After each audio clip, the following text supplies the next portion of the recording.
Oman থেকে ফেরা প্রবাসী বাহার উদ্দিনকে আনতে গিয়ে ভয়াবহ সড়ক দুর্ঘটনায় প্রাণ গেল একই পরিবারের 7 জনের। তাদের বাড়ি লক্ষ্মীপুরের চন্দ্রগঞ্জে। বুধবার 6 আগস্ট ভোর 5:30টার দিকে নোয়াখালীর বেগমগঞ্জ উপজেলার আলাইয়াপুর ইউনিয়নের চেয়ারম্যান বাড়ির মোড়ে হায়েস্ট মাইক্রোবাসটি নিয়ন্ত্রণ হারিয়ে রাস্তার পাশে খালে পড়ে। ধারণা করা হচ্ছে চালক ঘুমিয়ে পড়ায় দুর্ঘটনাটি ঘটে। নিহতরা হলেন বাহার উদ্দিনের মা মুর্শিদা, স্ত্রী কবিতা, মেয়ে মিম, নানি ফয়জুন্নেসা, ভাবি লাবণী, ভাতিজি রেশমি ও লামিয়া। পুলিশ জানায় বাহার উদ্দিন ওমান থেকে দেশে ফেরেন মধ্যরাতে।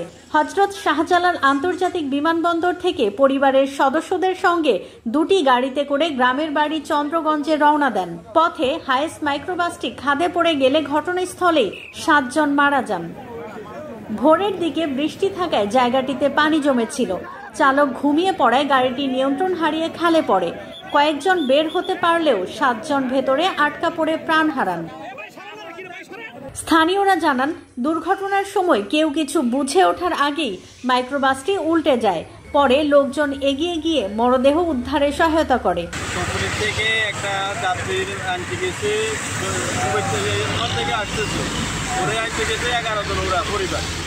তো এখান থেকে আসতে বেগমগঞ্জ চন্দ্রগঞ্জ পূর্ব বাজারের কাছাকাছি আসছিল, গাড়ি নিয়ন্ত্রণ হারায় খালের সাইডে পড়ে গেছে। খালে পড়ে যায়, এখানে 7 জন মারা গেছে। গাড়ি পানিতে আমার অফিসারে ফোন দিছিল, গাড়িটা আমি ওয়াল লাগা গাড়ি একটু উপরে আনছি, আইনে লাশ বার করি গাড়ি নিয়ে তুলছি। ঘটনাস্থলে আসে ফায়ার সার্ভিস।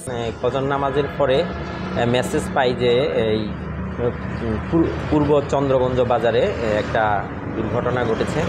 সড়ক দুর্ঘটনা। একটা ঢাকা থেকে লক্ষ্মীপুরগামী হাইস বাস এটা ওয়াবদা খালে পড়ে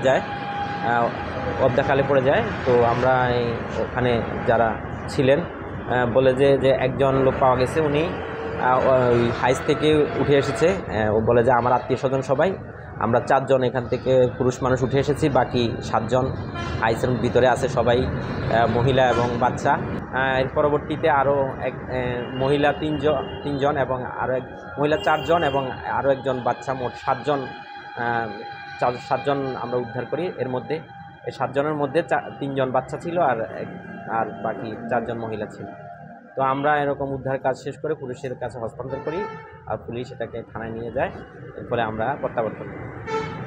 এদিকে একই পরিবারের 7 জনের মৃত্যুর ঘটনায় এলাকায় নেমে এসেছে শোকের ছায়া। বাহার উদ্দিনের বাড়িতে চলছে আহাজারি ও মাতম।